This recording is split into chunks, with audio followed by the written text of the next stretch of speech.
ઉત્તરાયણ નજીક આવી રહી છે અને ઉત્તરાયણના દિવસે તલ ખાવાનો ખૂબ મહિમા છે.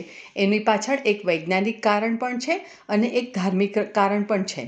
તો આજે આપણે તલમાંથી સરસ મજાની રેસીપી બનાવવાના છીએ. તો પહેલાં આપણે તલને ધીમા તાપે શેકવાના છે. તલ શેકતી વખતે ટેમ્પરેચરનું ખૂબ જ ધ્યાન રાખવાનું કે આપણે એને લો ફ્લેમ ઉપર જ શેકવાના છે, જેથી કરીને એ બધી બાજુથી સરસ રીતે શેકાઈ જાય.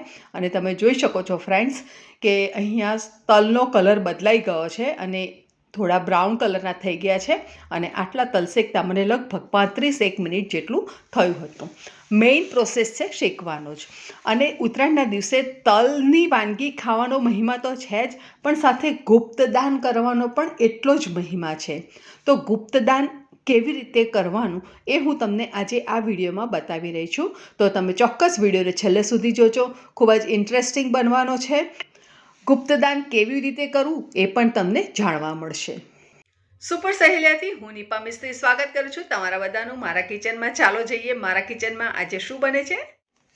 સૌથી પહેલાં આપણે જે તલ શેકેલા હતા એમાંથી આપણે 1 કપ મેઝર કરી અને તલ લઈ લીધા છે. એક નોનસ્ટિક પેન લઈશું, એની અંદર 1 ટેબલસ્પૂન જેટલું થીજેલું ઘી ઉમેરી લઈશું. ઘી તમારે ન ઉમેરવું હોય અથવા તો તમે ઓછું ઉમેરવું હોય તો તમે ઉમેરી શકો છો, પણ થોડું ઘી હશે તો શાઇનિંગવાળી સરસ રેસીપી બનશે. હવે આપણે 1 કપ તલ લીધા હતા એની સામે આપણે અડધો કપ ગોળ લેવાનો છે. અહીંયા હું ફક્ત દેશી ગોળનો જ ઉપયોગ કરી રહી છું. તમે તમારી રીતે તમને જે ગોળ લેવો હોય એ લઈ શકો છો. ચીકીનો ગોળ આવે છે એ પણ લઈ શકો છો. હા, હવે આપણે આ ગોળને જસ્ટ મેલ્ટ થાય ત્યાં સુધી આપણે એને ધીમા તાપે થવા દેવાનું છે.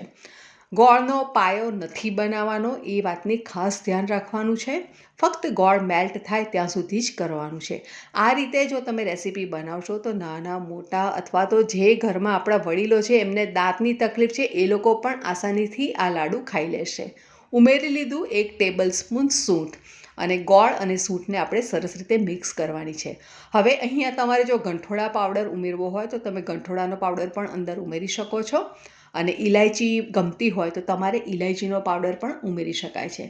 પણ હું ફક્ત અત્યારે સૂંઠ ઉમેરી અને આ રેસીપી બનાવી રહી છું. સૂંઠ ગોળ મિક્સ થઈ ગયું છે.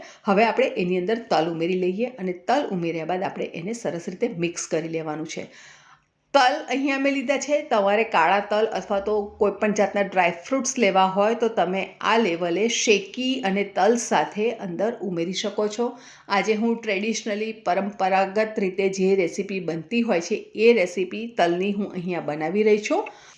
તો ગોળ તલ સરસ રીતે મિક્સ થઈ ગયા છે અને એનું એકદમ સરસ માવો તૈયાર થઈ ગયો છે. હવે આપણે એને ગેસની ફ્લેમ પરથી ઉતારી લઈશું અને હાથ ઉપર થોડું ઘી લગાવી અને 1 ચમચીની મદદથી આપણને નાના મોટા જેવી રીતના લાડુ બનાવવા હોય એ પ્રમાણેનું મિશ્રણ લેવાનું છે અને એને આ રીતે થોડો ખાડો પાડી દેવાનો.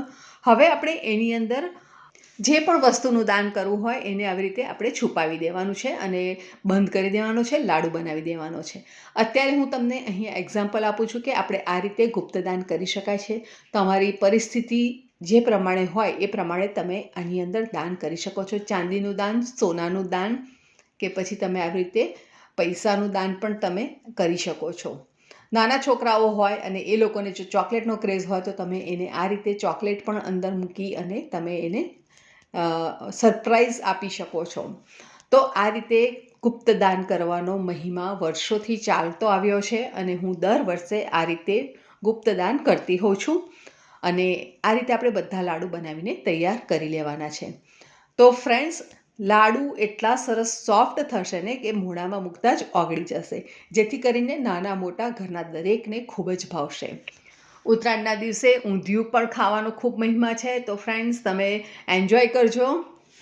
ગાયને ઘઉંના ઘૂઘરી ખવડાવીને પણ તમે પુણ્યદાન કમાવી શકો છો. અને ઉત્તરાયણના દિવસે જેટલું દાન થાય એટલું ચોક્કસ કરજો. તો ફ્રેન્ડ્સ, તમને મારો ગુપ્તદાન કરવાનો આઈડિયા કેવો લાગ્યો? તમને જો ગમ્યો હોય તો તમે પણ ચોક્કસથી ફોલો કરજો અને આ રેસીપી તમારા ફ્રેન્ડ્સ ફેમિલીમાં શેર કરજો, જેથી કરીને એ લોકો પણ આ રીતે ગુપ્તદાન કરી શકે. ફરી મળીશું નવી સહેલી સાથે. ત્યાં સુધી આવજો. Stay safe, stay healthy. Happy Uttarayan to all સહેલિયા. ઘૂઘરી કેવી રીતે બનાવવાની એનો વિડીયો મેં ઓલરેડી અપલોડ કરેલો છે અને હું તમને લિંક નીચે ડિસ્ક્રિપ્શન બોક્સમાં આપીશ, તો તમે ત્યાંથી જોઈ શકો છો.